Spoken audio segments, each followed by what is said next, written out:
Hello and welcome again to What I Did Next from A&T Media. I'm Malak Fuad. On the show, we delve into people's life journeys from the point of view of twists and turns, shifts and pivots. We've all had them. Some are more visible than others and make us stop in our tracks and make a course correction.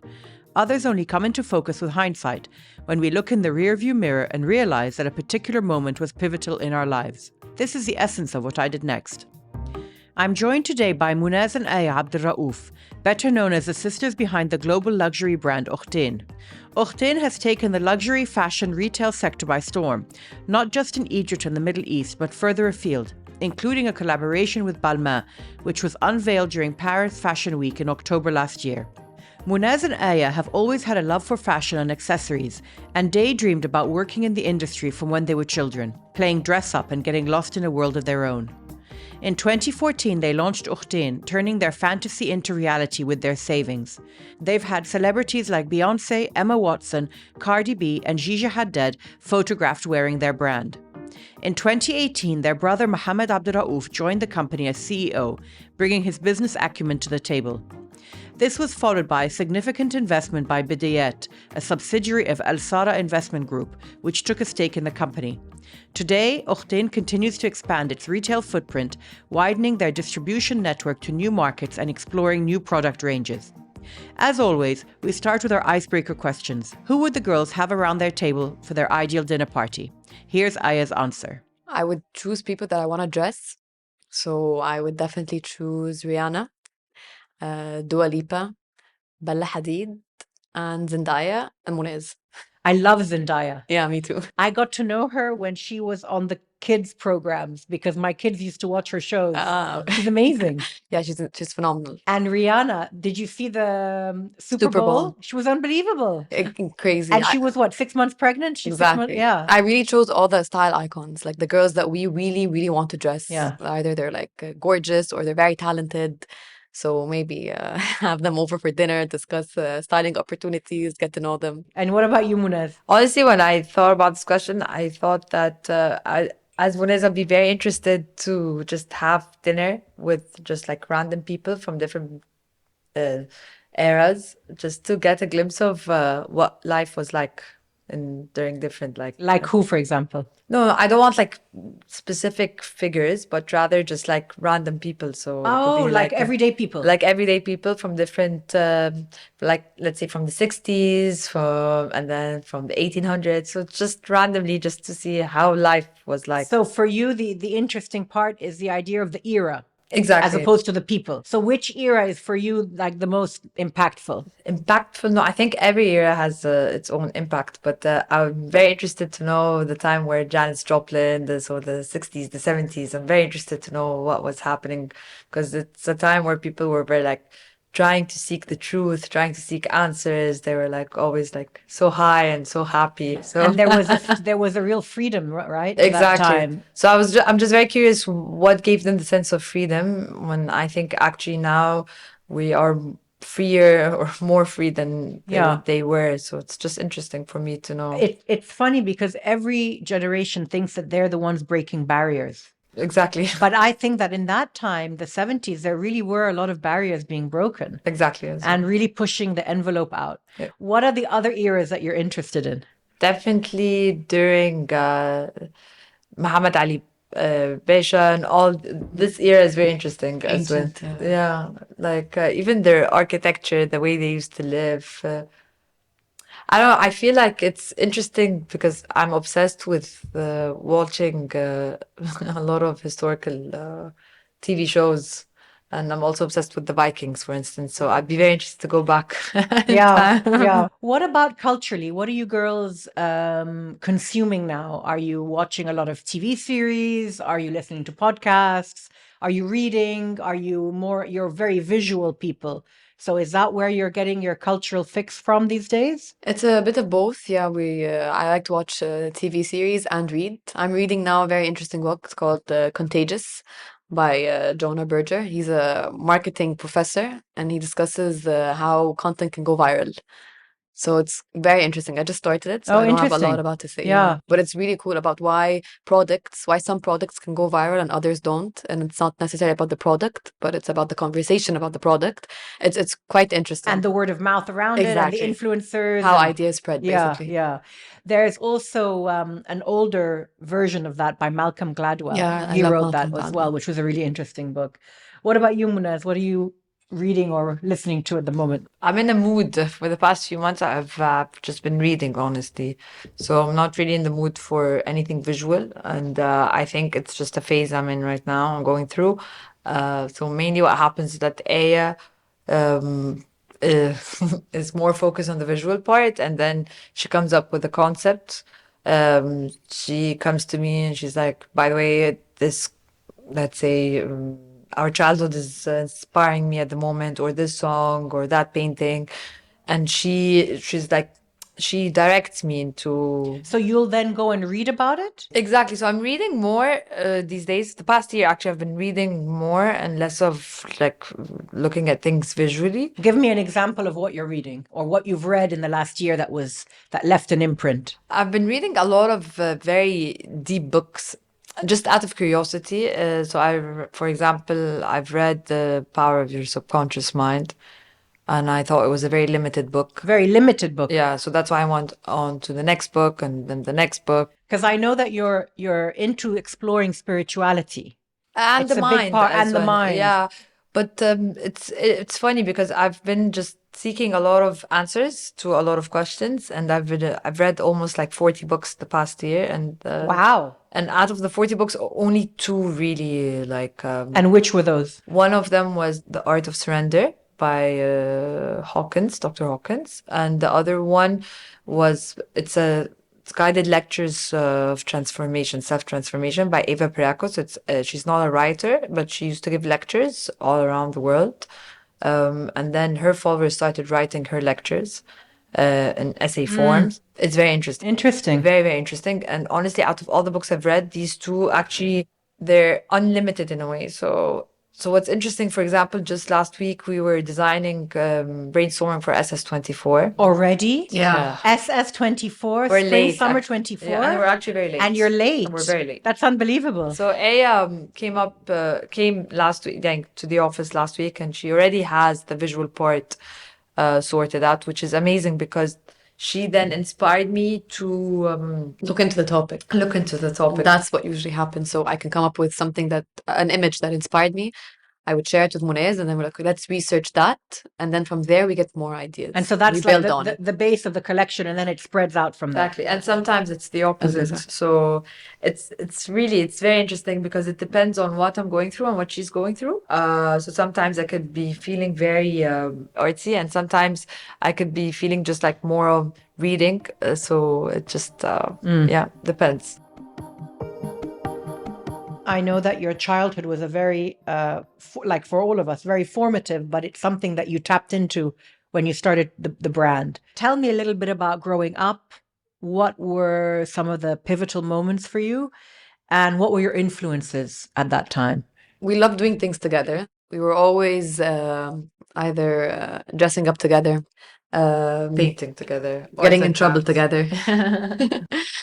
So this teamwork synergy we had together was very obvious that we were going to do something together. Like, It's like you're twins. exactly. You have very little age difference, right? A year and 10 days. Yeah. So I feel like you're very symbiotic together. Exactly. Yeah. It's the right Yeah. term. Yeah. So even when we were upset with anything, Monaise would always be like, hey, just try to imagine yourself in a white room by the beach, like a happy place. So it's always this imaginative part that we had as children that I really feel inspired, and it makes us who we are today. Try to explore and tap into this imaginary world, create something.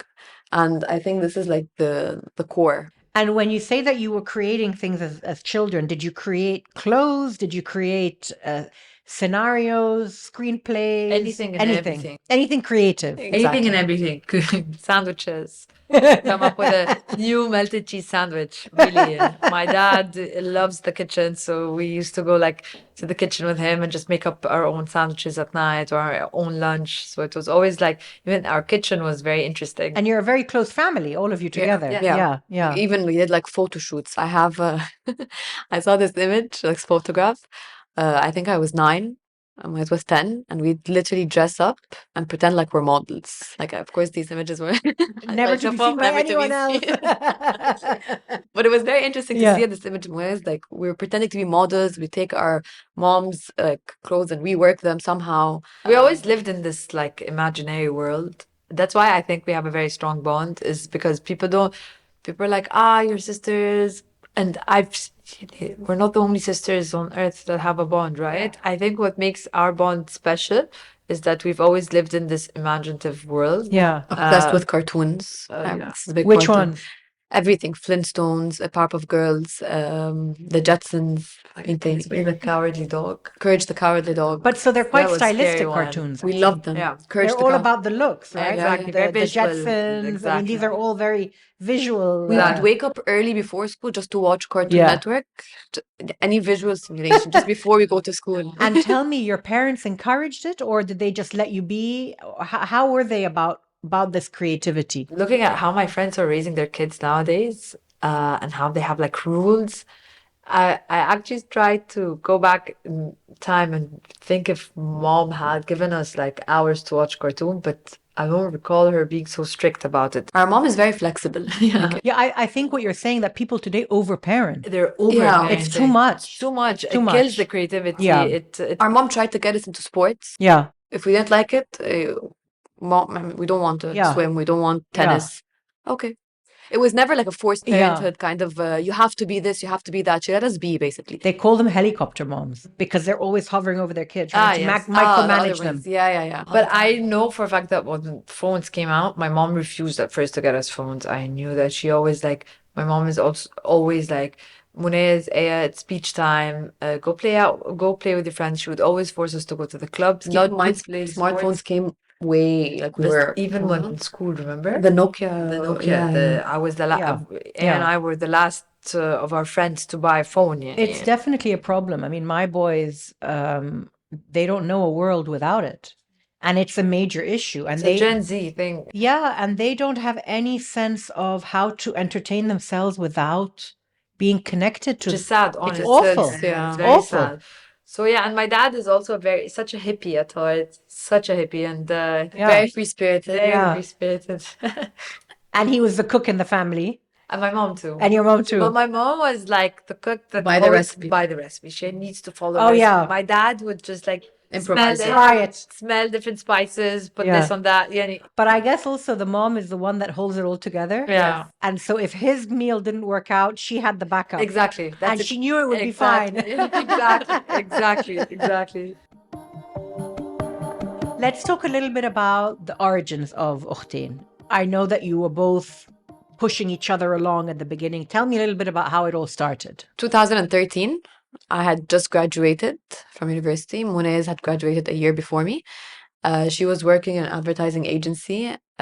She wasn't very happy. We knew back when we were studying that we want to do something together, something that had to do with creativity and art. We didn't know exactly what, but we knew that we were going to start something.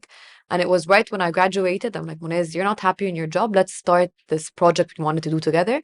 And let's tap into fashion, because it's something that we both love and we explored a lot with fashion. And Aya, you had never worked for a company. So you began your career as a self-employed person. Mounaz, you had worked for a company. Yeah. So you had an exposure about how office life was and how to run a business and so on. It was a risk, like the first, and I stayed 1 year researching. I'd get a lot of job interviews and I would reject them all. And my parents were like, hey, what are you doing? Like, trust me, I know what I'm doing. It takes a lot of discipline to start your own business. Yeah, as well. It did. It's very hard. A lot of passion, a lot of like. It's very disciplined. But I mean, it's hard for people who have worked for other people, and you girls didn't really. It's very impressive, and you had the discipline to do it. It also came from the fact that, okay, it's a risk. I'm not working, I'm not looking for jobs, and I have to make what I'm doing work. Right. So, so yes, so I told Mohamed, let's start something together, and then there was a day of brainstorming. So you left your company and said, "Yalla, let's do it." I was a painter before I moved to advertising, and then back then, being just a painter, young female artist was difficult. It wasn't very sustainable, basically. And with artists, it's when inspiration And it's a hard yeah. field to be in Exactly. as a career. It's very difficult. Very difficult. Yeah. So then I got myself into advertising. I loved it just because it really is amazing how you can convince someone to buy something even if they don't want to buy it. And you were on the creative side, not the the ad management side. However, I didn't find myself creatively there because it was a very male-driven industry, all based on sense of humor. Because it's tapping into the local market. Exactly. Yeah. And if you're not funny or you don't come up with funny ads, you're like, she's the foreign creative. So I really didn't find myself there. And even like if they asked me to do like things on Photoshop, my stuff would always be too artistic for what clients wanted. And then I didn't just see myself there because my creativity was very limited. And that's when Aya like realized how unhappy I was, and she's like, listen, this is not meant for you, and let's do something together. At first it was like an interior design idea, and then it moved into fashion because we just realized that we go design our own jewelry, we design our own clothes. So, and people would always stop us and be like, oh, I love this ring, oh, I love this dress. And then I stayed working at that firm for I think 6-7 months, and then it came so naturally for me just to leave and just put all my focus in Okhtein. And from that point until your first collection, how long did that take? So that was in 2013. We officially launched July 2014. So a year. A year. Okay. And tell me about that process, that year. What happened in that year? What did you learn? I mean, I'm sure the learning curve was extremely steep. So we started first with the name, what we wanted to do. And then from there, we're like, okay, we have to have a framework and then start researching in the right areas. And then we came up with the idea of accessories, and from accessories, let's focus on handbags. And then it was very interesting to us that leather, a lot of the exported leather to the big brands and the big fashion houses comes from Egypt. And then we started going from one tannery to the other. And then from workshops, trying to find the right artisan. And then it took... So the leather was the base. Leather was the base, but before finding the base, I wanted to find all the supply. Right. And from there, I wanted to have my own space. So we found the suppliers. And then from there, we took our dad's storage. And turned it into a workshop. So very much like Bill Gates, you started in the garage. Exactly. Literally. And Steve Jobs Steve Jobs was a major inspiration. Right. Like I would read a lot about his story. And, oh, really? Yeah. What part of it did you find inspiring? I loved all his quotes and how he started and the fact that he took over the garage, and then it was very interesting. And how his sense of failure was essential to his success. Exactly. And there's this quote where you don't need anything to push you. The vision pulls you. If you've been listening to What I Did Next since season 1, you'll know that this show was also inspired by the Apple founder, specifically his Stanford commencement address, where he talked about his life's pivotal moments. We've linked to that in the show notes. It's definitely worth watching. We'll be right back after this short break.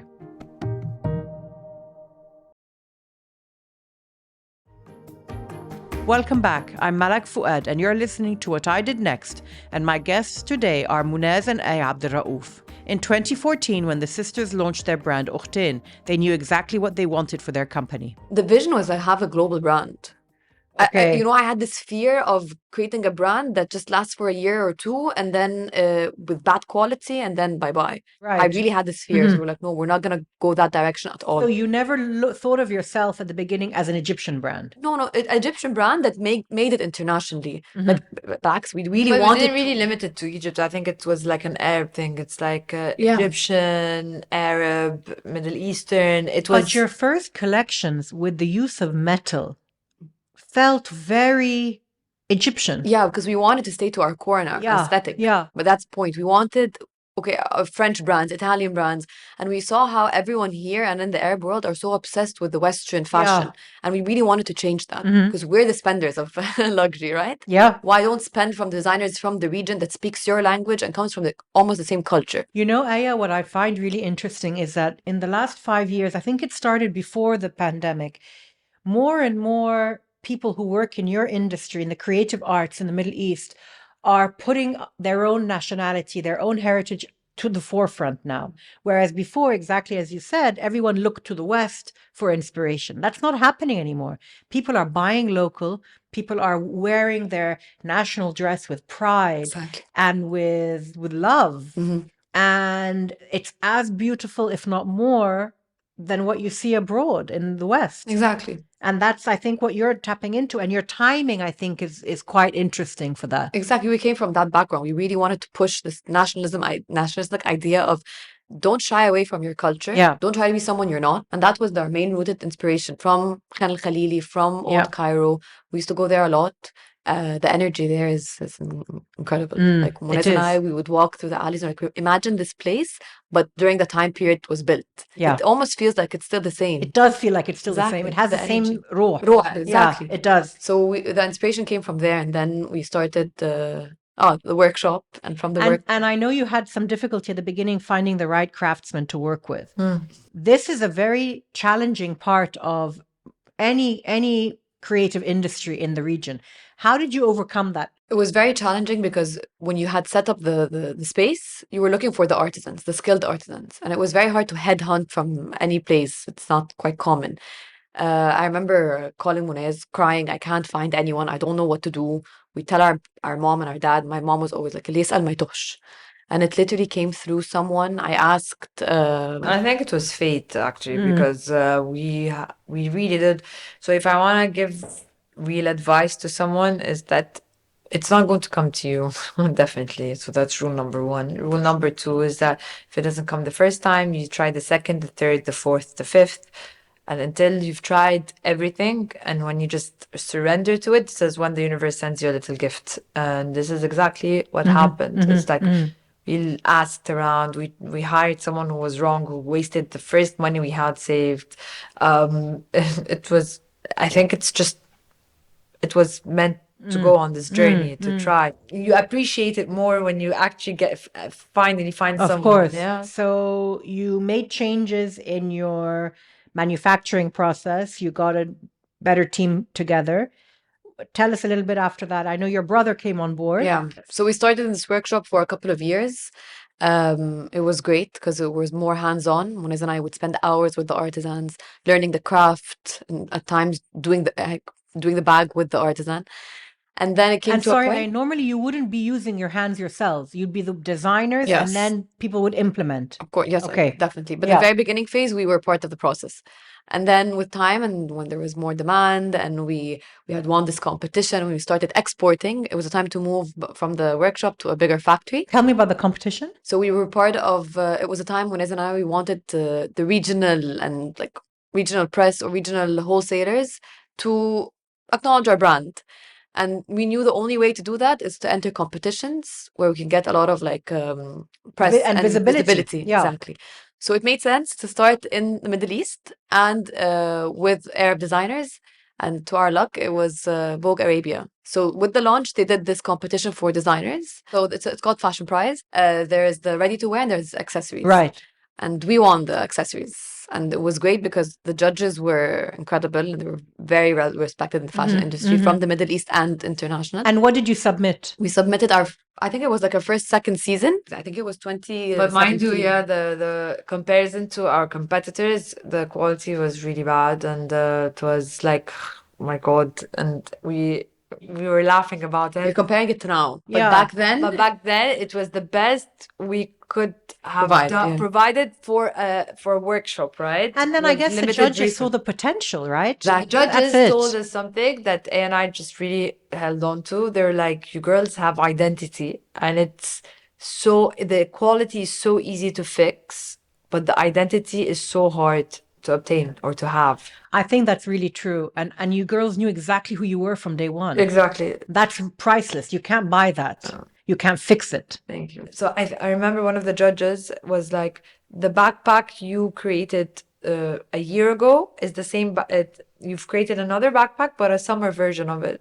But it's the same design. So I could still tell these two items are Okhtein. Yeah. And that's exactly what you're looking for. Yeah. It needs to be That's recognizable. And from that prize, we were able to stock in Browns, Selfridges in Qatar, or in Kuwait, in a boutique in LA. So it was really like the life-changing moment. And then you started getting celebrities wearing your items, right? At the same time. Who did you have at the beginning? Beyoncé.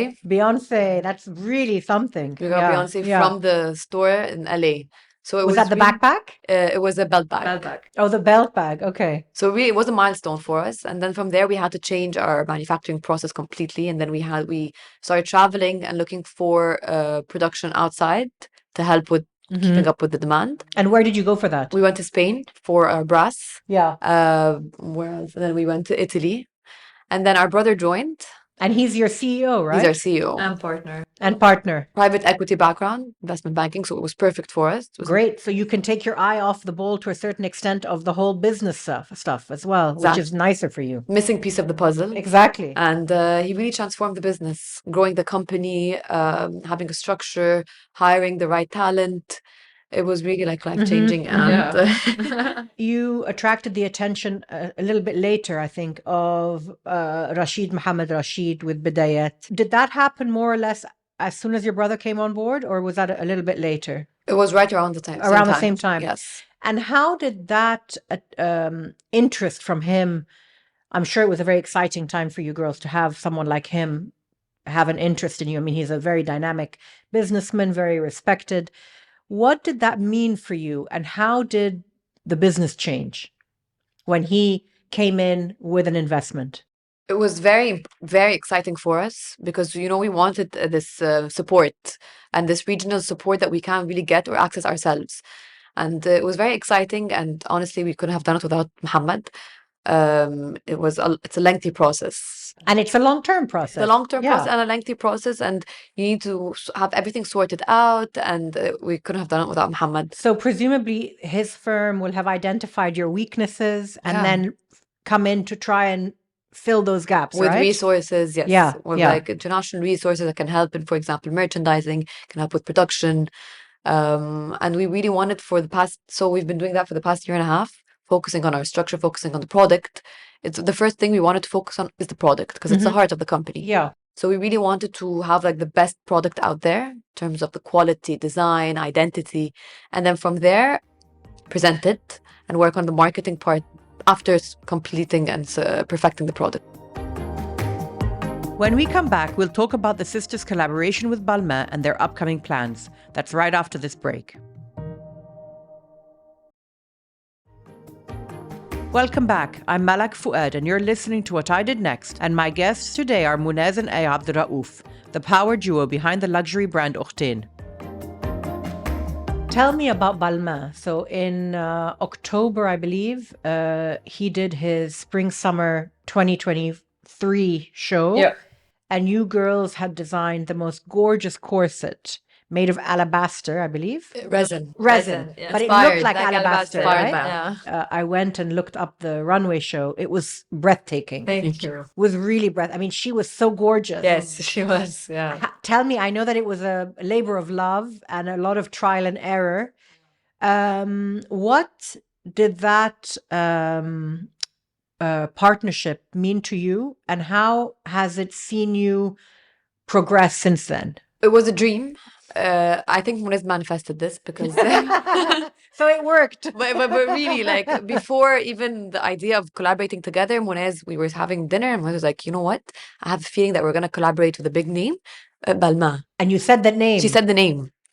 I'm like, even Mohamed and I were like, Mounaz, come on. La la la. She's like, trust me, I have a feeling. And then honestly, a couple of months later. No, 3 weeks later. لا, it was like a month مثلا بعديها. 3 weeks later. Yeah, a month or two. I got a phone call. We got a phone call that they're looking for Egyptian designers to collaborate with, and they're interested in Okhtein.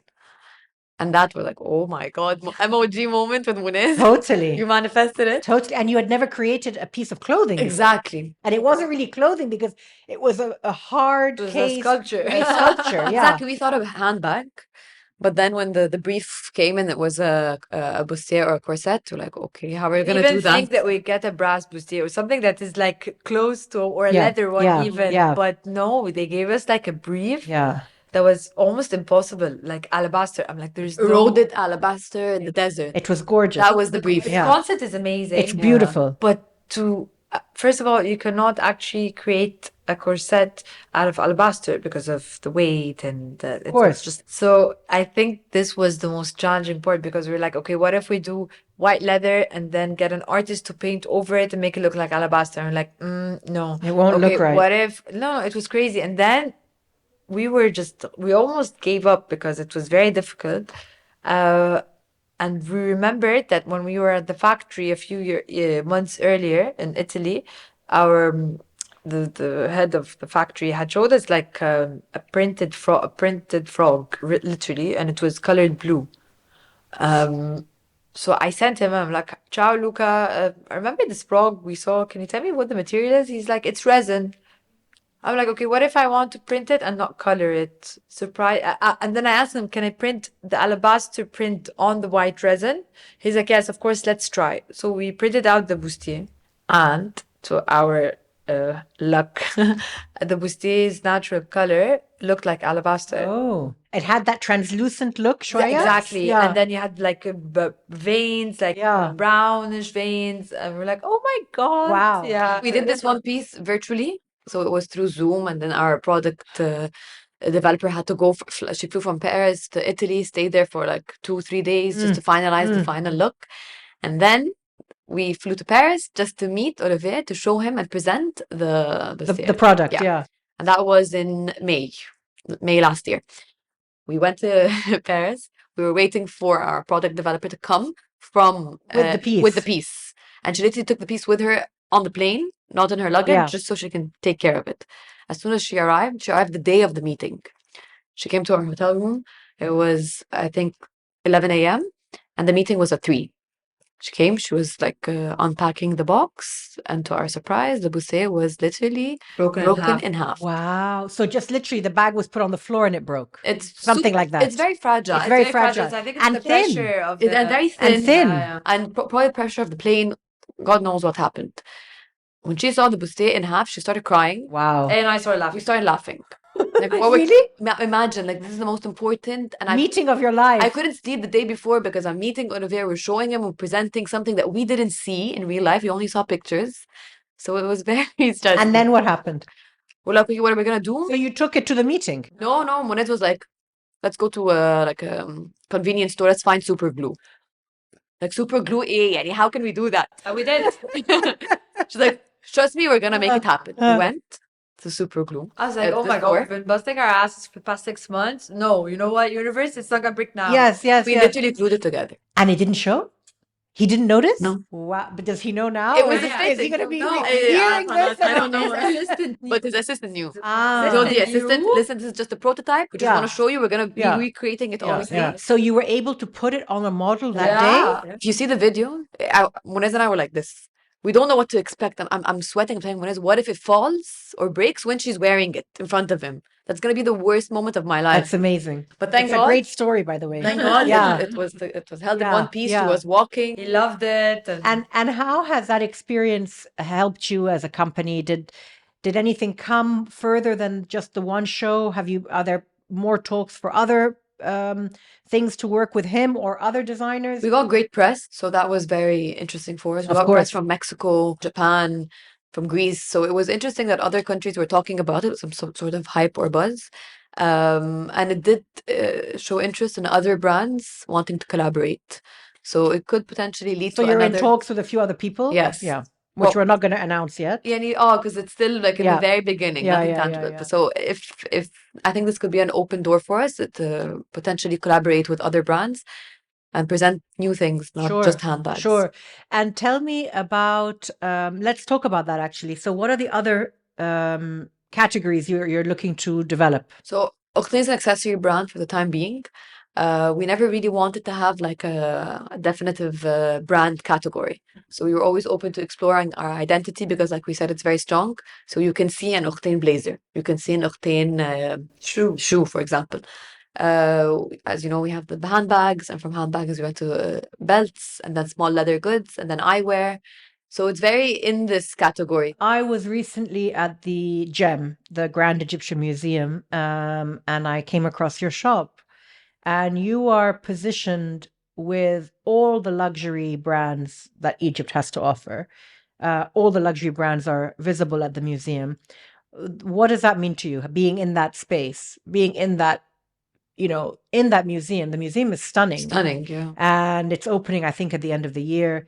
The footfall there will be astronomical.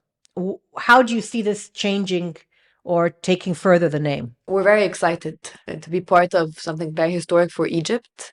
And we felt like the brand is a strong representation of Egypt. So we really didn't want we didn't want to miss out. Mm-hmm. We got a very good location. It's right in front of the statue. So we were lucky. It's beautiful. We love that. Even if it's a very small, tiny store, we love the location. Yeah. We felt we could do a lot with it. Our bags are tiny, they're small, so it can really fit with the space. Our designer had an incredible concept behind it. It was, if you've noticed, there are a lot of linear lines on the walls, and there is this stone in the middle. The designer really wanted to have some sort of heritage, a lot of rooted ancient civilization heritage. So the stone was from Aswan.